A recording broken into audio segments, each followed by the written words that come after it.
Today's topic is standards of beauty. Modern standards of beauty. Oh, that's a good one. And I guess just for the sake of argument, it'd be easier if we said standards of beauty in America, just because I don't. Sure. In the Western world, I don't really know. I'm sure there's substantial differences in standards of beauty from like here to like France, but I don't know them. Well, you might be able to give us a bit of insight on that as far as China when you went and visited. Yeah, I don't know. We'll get to that, but I think a prelude for standards of beauty here. I don't know much. I dress up from time to time, but for the most part, I wear very relaxed clothes, pair of sweatpants, that sort of thing. I don't go all out. I think you know more than you think. It's just like stuff that's not always being talked about all the time. For sure. But there are definitely these ideas of what's considered generally accepted or attractive in society. I feel like that line has been blurred a lot relatively recently, probably in the last 5 years. Mm-hmm. I can not count on my hands alone how many people I'll go out and I'll see different colored hairstyles, and it goes beyond the, I guess, normal of blonde, brown, black, red. Now I'm seeing purple, blue, green everywhere. So as far as hair color goes, I feel like, especially in the female maybe fashion or makeup industry or whatever you want to call it, there is definitely a lot of emphasis on hair coloration. Do those hair colors like mean something, or is it more like personal per case? I feel like it's kind of your image of what you want to be. So if you like the color purple, you can dye your hair the color purple. And it's like now we have this like mentality in society where you just let people do their own thing and you just have to go along with it. And I mean, a lot of the time it looks really cool. Who cares? You're being an individual and stuff, as long as you're not like getting something offensive tattooed on your face. So as far as hair coloration goes, I feel as though some people, there is that concept in the animal kingdom. I can't remember the name of it, but if you're very brightly colored and you have many different brightly colors, it's a way to, yeah. Well, like a peacock or like a tree frog, like a tree frog that's poisonous. If you eat it, it's a way to kind of warn people, like, hey, don't go towards that. So when I see somebody with really wild colored hair and hairstyle, I just kind of look at them, and this is an internal thing I tell myself. I'm like, yeah, not that I don't want to talk to that person, but yeah, I don't want to talk to that person. It's interesting. It's awful, but whatever. So the peacock thing is actually interesting. I learned this past semester that the female peacocks, they really want a male with like bigger, brighter colors, but a male with bigger, brighter wings is also less likely to survive in the wild as well. So those two things are pulling the species in opposite directions, which is why it's kind of like leveled out as far as their reproduction goes. That's very interesting. So do you speculate that there's a kind of a commoditization on the what's the right way to say this? The male peacocks that have the lesser survival tactics are being selected by the females more so than the ones who have better survivability chance. So it's actually both. Okay. It's both that are affecting that. Okay. It's nor one or the other. The men are affecting it too? The male peacocks? Well, yeah, because again, so a male with like larger wingspan and like more beautiful, bigger colors is less likely to get away from a predator. Yeah. And more likely to reproduce. Whereas a male with like smaller peacock feathers has a higher chance of getting away, but a less likely of a chance to reproduce with a female due to her choice. That's very interesting. Because when you think about it, survival kind of, and this is very cross-species, survival isn't really defined by those types of qualities. Yes.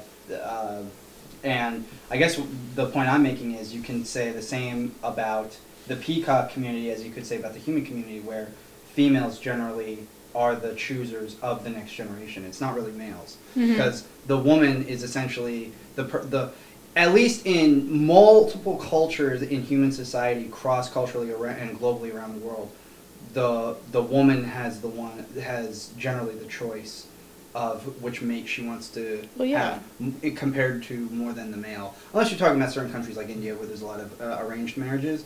But specifically here in the Western, especially in the Western world, women have kind of more of that choice because the men generally have to go out and woo the girl in some kind of way, or if they're out to the bar, the girls can sit on the bar top, they can talk, have a conversation in a nice, comfortable, safe setting, and the guys are kind of the ones who are most of the time scoping. Mm-hmm. So in that sense, it's almost as though it kind of shows the similarities between human and peacock communities, where the male has to kind of put on a show, and the female has to choose based off of that. But also in the humanistic community, there are a lot of girls who would rather, especially in the Western world, there are a lot of girls who are like, oh, he's a musician, he's an artist, rather than like, the very successful but very boring businessman, because he doesn't take those types of big risks.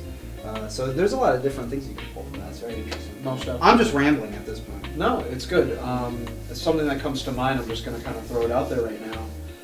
What is everyone's thoughts on like body modification in the world of beauty? Because I've seen like some few cases where people will go all out for like horns or like Split tongue. The new eye thing where like their eyes get You can pierce your eyeball. really Yeah. or They want or, like like, tattoos. Yeah. Yeah, people are saying don't do the tattoo. Kids at home, don't get tattoos in your eyeballs. It's some bad stuff. Yeah.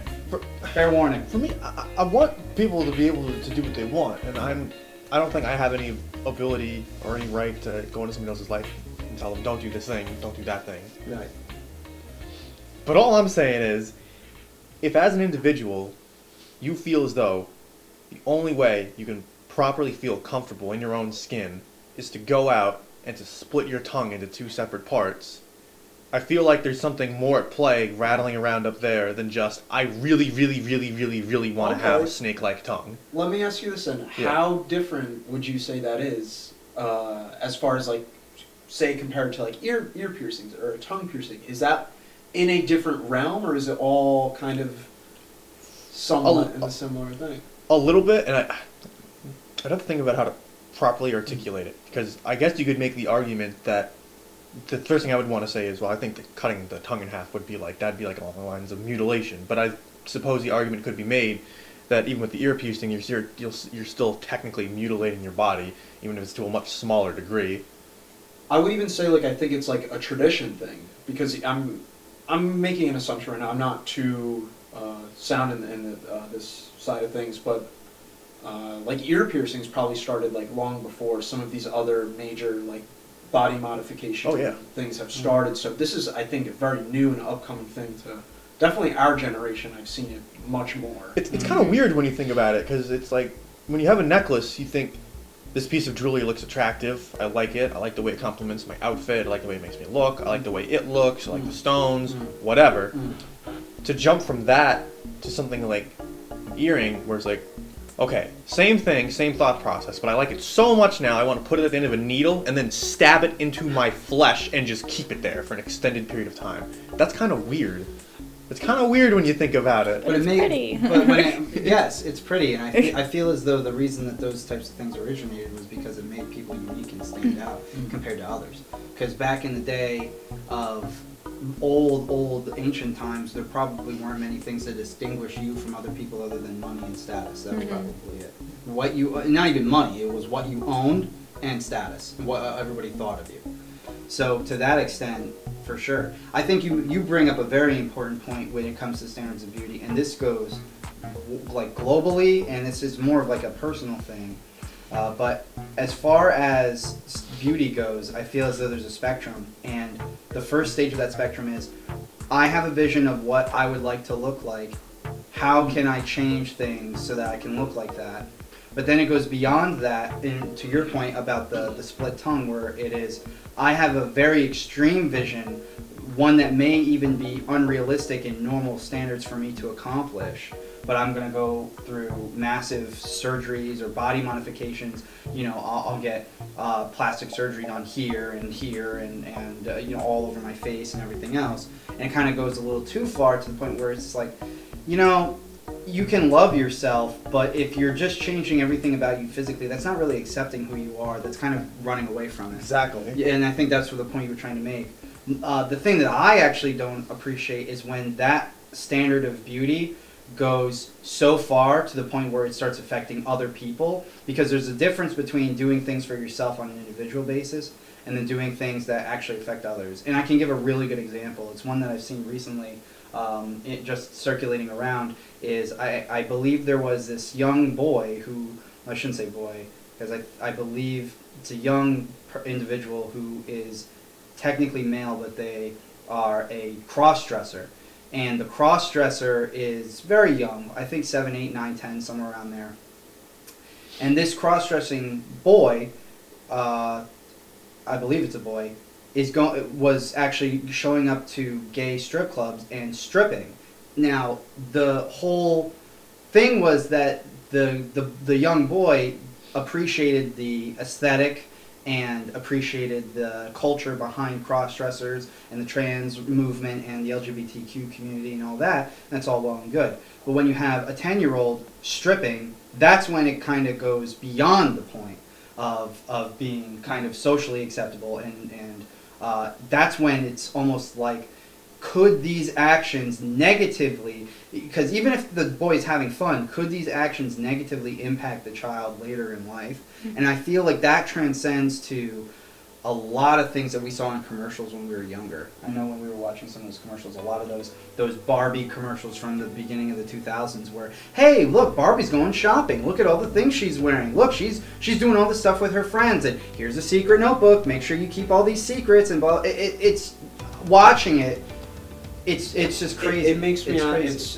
You said a lot there. Yeah, I ramble. No, it's a good thing. I think you lost me a tiny bit with the Barbie. Yeah. I think it's tough. I think we're getting to this point right now where it's like, okay, where do we draw the line as far as freedom of expression goes to like adolescence? Mm-hmm. So we're trying to still allow these children to express themselves in that's ways that they important. want That's to, important. which is very important. Mm-hmm. So I don't know, I'm definitely not the one to draw that line, but People should be able to express themselves and everything, but if what you were saying is true, like no offense to any of the kids out there, I don't think at 10 years old you are Agreed. capable of fully appreciating, understanding, and wanting to encapsulate the principles of a civil rights movement. I really don't think you can do that at the age of 10 years old. That's a good point. And people who would say that, I feel as though are adults who are trying to retroactively explain through an adult lens why this kid wants to do the things they're doing, because most 10-year-olds do not identify on a deep personal level with principles of a specific social movement and come up with a plan in their head so that they can most appropriately act out who they want to be as a person, as a part and as a result of this movement. It's like 10-year-olds cannot think like that. It's not that they're stupid. It's just that they should be focused. You don't know about the world when you're 10 years old. You don't know how the world works. You don't know about social movements. You don't know what it means to have an identity. You're figuring all that out. So to turn around for parents to be like, my kid at the age of 10 is at a point where he can decide for himself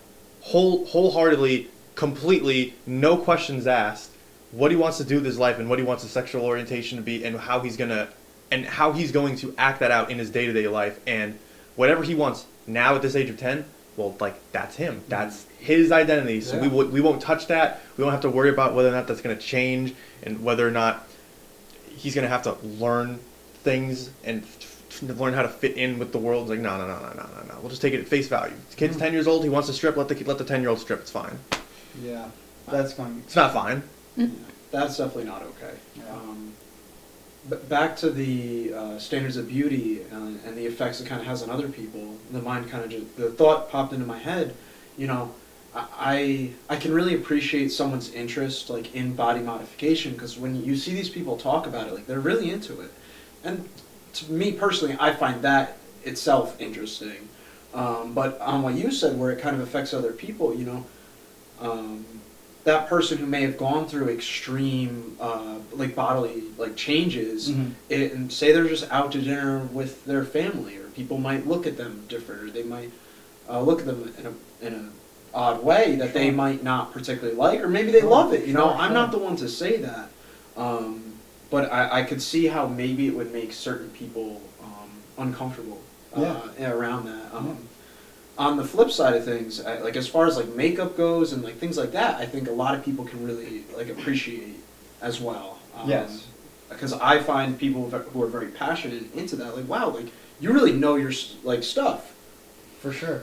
I think makeup and a lot of those types of tools to enhance yourself on a temporary basis.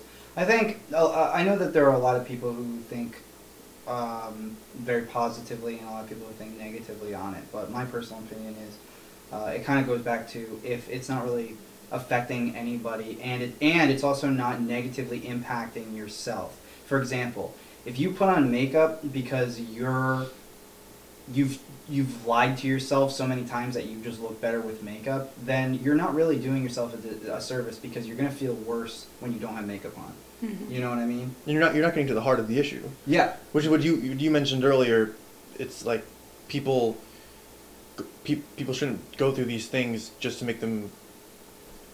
People shouldn't do superficial things to their body just because they think it's going to make them feel better. Yeah. When in reality, the problem is, like, internally you have a problem with yourself. So it's like if you, what's like a really good, really obvious example. I'm going to use fake breasts. That's a Okay. really good, Yeah.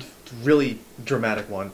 If your issue is you have a problem being in your body because you think that a certain part of your body isn't sexy enough or like whatever, and you think that the solution to that is to forcibly go get something outside of your body and have it affect your form to make yourself more comfortable, it's like the real problem that you have is still going to be there internally, is that you have a problem with your body. Mm. And like that's you're not getting to the heart of the issue. You're trying to put a Band-Aid over something Yes. that's much more profound than a simple cut.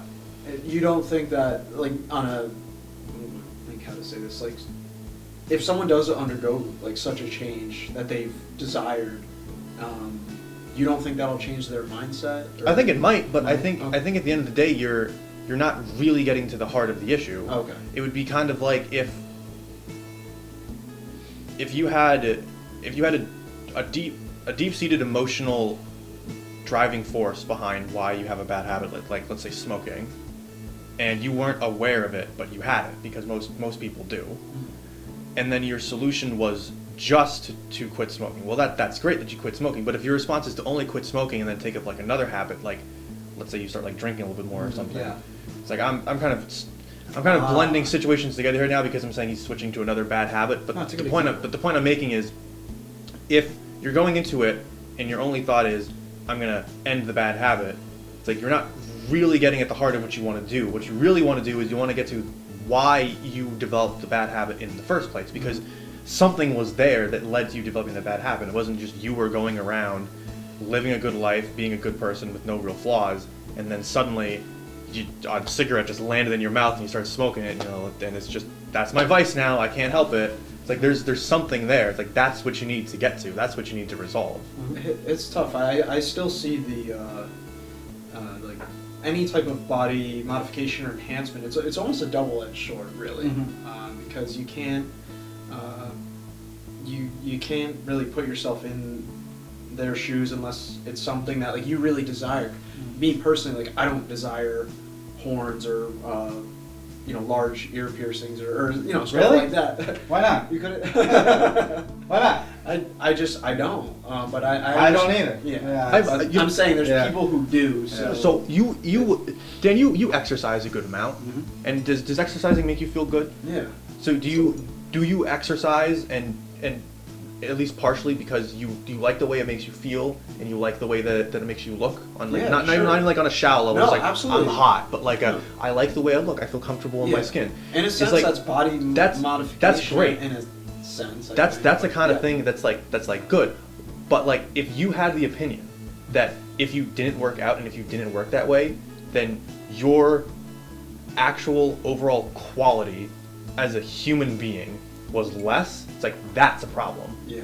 If you were just like, I didn't work out today, I don't feel as good about myself, there's nothing really wrong with that. If you're like, I didn't work out like this past month, I kind of feel like a lazy piece of I junk. disagree slightly though. I would almost say it's a bad thing if you are having a thought where, say, you do miss a day, and like you feel really bad about it, you really shouldn't, because look how committed you've been for so long, and say you pick it right back up next day, next week, something like that. But I guess I'm getting at is, and you had a makeup example. That's another good one. If you wake up and you're of the opinion, I want to look my best, makes me feel good. Part of that for me is putting on makeup, and you put on the makeup and you look at it and you're like, I look good, I feel good, whatever. There's nothing wrong with that. It's not like you should feel bad because you feel like you need makeup to look your best. There's nothing wrong with that. If you're the type of person, and you know people like this, and I met people like this, I'm sure we all know people like this. If you're the type of person where if you don't have makeup on, you literally think you're ugly, you think less of yourself and less of every interaction you have with another person, that's a problem. Agreed. And that for me, problem. the problem isn't going to be solved just by you putting on makeup. Because as you pointed out, there's going to be times where you can't put on makeup, there's going to be times where you're not going to have makeup on. Things are going to happen in life that aren't going to go to plan. Pool day. So if your only solution to you feeling not comfortable in your skin or not feeling like you look your best, the only thing you can come up with is to put on makeup, then it's like you're a slave to makeup, you're really not getting to the heart of your problem, and you're not preparing any sort of backup solution. So wouldn't you want to be in a type of situation where if you didn't have makeup, you could... I guess what I'm getting at is what you should be trying to get, at least for me, I think, is the feeling that you get of being happy and comfortable in your own skin when you have makeup on, but all the time. You want the feeling is what you want, not the makeup, not the appearance. The feeling is what you should be going after. That's what you want. That's what you should be chasing down and figuring out a way to do that with everything, without needing the makeup to do it. Well, on the topic of makeup and being a slave to makeup and stuff like that, I'm really tired of the whole idea that girls have to wear makeup and everything. Because yes, I have been out in public without makeup where somebody's commented on if I look tired or not. It's not great, but guess what? I was tired. So it's not a big deal. But it also comes down to take care of your skin. You don't have to wear makeup to look like you have nice skin. You just have to actually take care of your skin. A lot of girls out there, they complain that their skin is so bad and that's why they have to wear makeup. Their skin is probably bad because they have a crappy diet, because now it's all glamatized to be like a slob eating a pizza and a donut at the same time. That's not good for your skin. You're not drinking enough water. You're not doing any type of skin regimen. You don't have any type of like set schedule for yourself. So what else do you think is going to happen? And then here you are complaining about having to spend all this money on expensive makeup, but nobody's holding a gun to your head and making you do that. And then the cycle repeats. Yep, and it's just... And then, you get cake face. Listen, kids, if you're ugly, you're ugly. There's nothing wrong with being ugly. And it's Shout it from Just the accept rooftops. it. Just accept that you're ugly. I'm ugly and I'm proud. I'm ugly and I'm proud. proud. That's what it is. Nobody looks good 100% of the time. Never. Yeah. Never. People are gross. We have holes and they do nasty things. Yeah. Like, get over yourself. Get over yourself. Sponsor us. But at the same time, if you are confident, if you do feel confident in your skin, I feel like it kind of illuminates and it shows, like when if somebody's sitting there without makeup on and they decided to put on a sweatshirt and not brush their hair and they're sitting there like, yeah, you look miserable. But if you're having a good time and you're smiling and you're touching your face and stuff, then it's fine. It's like people miss the mark with the being comfortable in your skin expression, because it's like, okay, so being comfortable in my skin means I'm here in my skin and I'm just going to keep tweaking my skin in all these different places until it looks just right. It's like, no, that's not the point. The point is being comfortable with the skin that you've got, period. Like at all points. It means being like, this doesn't look that great today, but I'm still me, and I still like me. I'm okay with me. And I think it even goes deeper than that as well. It ties into like what you wear and what clothes you put on, this and that. It's something. Because you're presenting yourself to the world. Yeah. And there's a quote that I think that a lot of people should remember. I can't remember where I heard it, but it said, flowers are beautiful and Christmas lights are also beautiful, but they look nothing alike. Yeah, that's true. You can see, like, everybody has their own definition of beauty. That's why I don't think that all guys just have this idea of, like, oh, I like redheads, oh, I like brunettes, oh, I like blondes. I feel like you just kind of are attracted to what you're attracted to. Yep. It's just like that. So that doesn't mean go out and get a boob job because you want guys to find you attractive. That doesn't mean go out and get butt implants so you look like a Kardashian, because guess what? In a life or death situation, she is not fitting out that window. Yeah. So It's like I don't like to use the whole argument. It's unnatural, because I feel like it's so easy to make an argument for whether or not something is natural or unnatural. But like, at the end of the day, if you're injecting latex into your body, that is unnatural. And it's not to hate, because there's a whole bunch of stuff that we do to ourselves that's unnatural. It's unnatural, really, for us to even like wear clothing if you think about it. But Drink alcohol. we got it. But for that, you are literally injecting a synthetic material that you were not born with into your body for the sake of altering your frame. I just don't understand. Again, if you think that's the best thing you can do for yourself to feel comfortable with your physical form on this planet, do some more thinking, please, for the love of God. Please just rethink that just a little bit. And I'm not saying like you can't do it, because that's not my place to go around being the king of the United States, being like, no boob job for you, no butts for you, no nose job for you. Do what you want to do as an adult. I'm just saying, ask yourself, when this nose job is over, are all these thoughts that I have in second guessing my appearance and how hot I am, are they all just going to be gone with this new nose job? Am I going to be totally satisfied with this nose job? No, you're probably not. You're probably going to find something new to hate about yourself. It's and like, that's the thing you need to work on. Yep, and that's why I know if I went into it and did it and come out of it, I'd be like, that's not me. Yeah, that's not. It's not. I mean, like, you wake up every day the same thing, or subtle changes here and there. You got to make those changes. You know, you have to exercise, or you have to put on lotion. You know, you have to, like you said, take care of yourself. Yeah. But if you were to just not take care of yourself, or maybe you do take care of yourself, and you have that immediate change, like undergoing a procedure, that could have like some serious like mental impacts. For sure.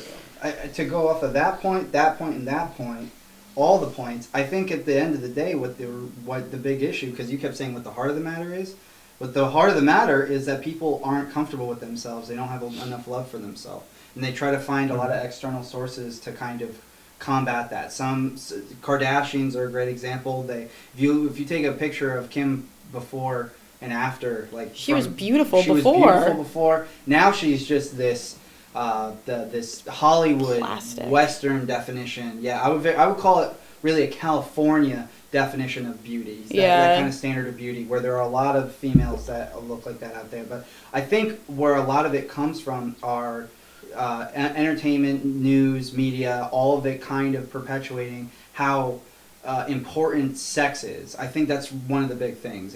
They constantly talk about or they paint a picture of how important sex is. And that's something I want to jump in on, because like a standard of beauty, I don't think like needs to be sexualized per se. It doesn't. It could just be. You're exactly right. It doesn't have to be. I'm saying my argument, or it's not even an argument. The point I'm making is that they are, and by they I mean like the news media and the entertainment industry and the fashion industry and the makeup industry, they're not really selling a product. They're selling, you'll get laid more often if you do this. Mm-hmm. If you wear makeup, if you get the implants. Because from my personal perspective, and again, I'm like you, I don't need horns or a boob job or a nose job or anything. You don't Why want not? I actually could really go for a boob job, but Nice set of double Ds. The nice set of double Ds. But if we were to be realistic about it, I can't think of why I would want to undergo that type of transformation, and it goes beyond me being comfortable with myself. It's like I think those people may think internally that they don't perceive other people as being comfortable with their image, and in order for other people to not only be comfortable but attracted to them, they have to undergo all of these rigorous and demanding and very expensive operations in order to get this image that they want. And the image isn't really even based off of their own image that they've created. It's based off of a bunch of little pieces of crap that has been thrown at them from entertainment and news and everything else. So for me, when I look at a girl who's getting a nose, even if it's something simple like a nose job, my initial thought is not that you want to make yourself feel better. My initial thought is you want to seem attractive to other people. Yeah. You want to seem more attractive to other people so you can get laid, or you can get a good acting role or money. And I mean, I can understand the acting thing. That's the thing. whole thing, is like, But don't make it about other people. Right. It's about you and your happiness. If you have self-love, that's all that really matters. Love thyself. Yes, love thyself. Also, if it's not broke, don't fix it. Because a lot of the time, when you go to try to mess with yourself, you end up making it worse. Perfect example, 2 years ago, I thought my eyebrows were too bushy, so I sat there in front of the mirror and I over tweezed them. It took me 2 years to grow these back. They were literally like this far apart. They were like pencil thin all the way up there, and I didn't realize. Yeah, no, it's down there. And then I didn't realize till I sat back from the mirror, and I was like my eyebrows were just gone, and it was terrifying, and I kept trying to color them in, and then I was really self-conscious about it, and I kept thinking, oh my god, everybody's staring at them all the time. Exactly. You did it initially to fix it, and it made it worse. And you made it worse, and then you only made yourself feel worse about them. Now I don't touch my eyebrows at all. I don't touch them at all. They look great, and they look phenomenal. Yeah, you got good eyebrows. Same thing with people doing the Kylie Jenner lip challenge. I saw somebody have a bad reaction to it. They make a gloss now that you apply. I don't want to know what type of chemical is in it to make your body react like that, but your lips literally start to blow up like balloons, and it looks painful, and it looks like you just ate a rotisserie chicken. It's so gross. A rotisserie chicken? Okay. It looks so slimy. So nasty. Yeah. Well, I just want to pop them. You made a great point with the makeup thing with girls feeling like they have to go out and it's like why is my skin this way? And I think also in part one of the things we've been talking about lately with the whole instant gratification thing. Yeah. Where you can take care of your skin in such a way that involves washing it regularly, coming up with a schedule, using certain, cleanse it, tone it, avoiding certain chemicals, all this stuff. Or you can just turn on the TV and see all these commercials where it's just like the newest from, I don't want to use any names and get in trouble. The newest from Neutrogena. Who could that be? Where all you got to do is sponsor us. All you got to do is get this thing and oh my god, I love using it every day. It just makes all my pores feel so open. And people see that and they think, oh, well, I was going to go through this entire process to take care of my skin, but now I've been told I just have to do this one thing. No. What do you think? Most people are going to go to do the one thing. Yeah, that's true. You know who's got great skincare? South Koreans. Yeah? Yeah. I've heard them, and I've also heard is it the Swedes or maybe what makes you say Swedes that? or the Finnish? Yeah. That's actually I don't like trouble. that's kind of like Sorry, a cultural. Swedes and Finnish. I know it's one of you. It's kind of it's kind of like known in like the makeup industry kind of. There's this one brand, for instance, it's called Soko Glam. Sponsor us.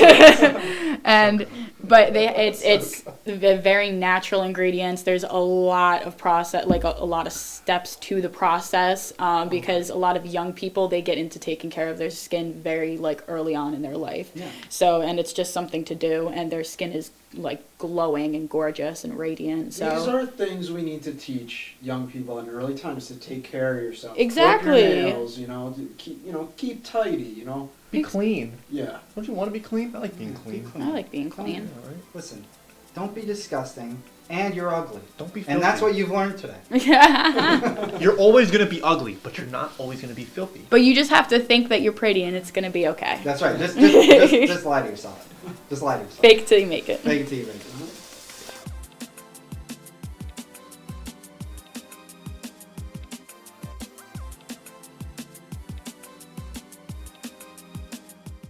Thank you so much if you've made it this far. We really appreciate your views. If you could please hit the subscribe button and that notification bell, and make sure you come back next week for more content.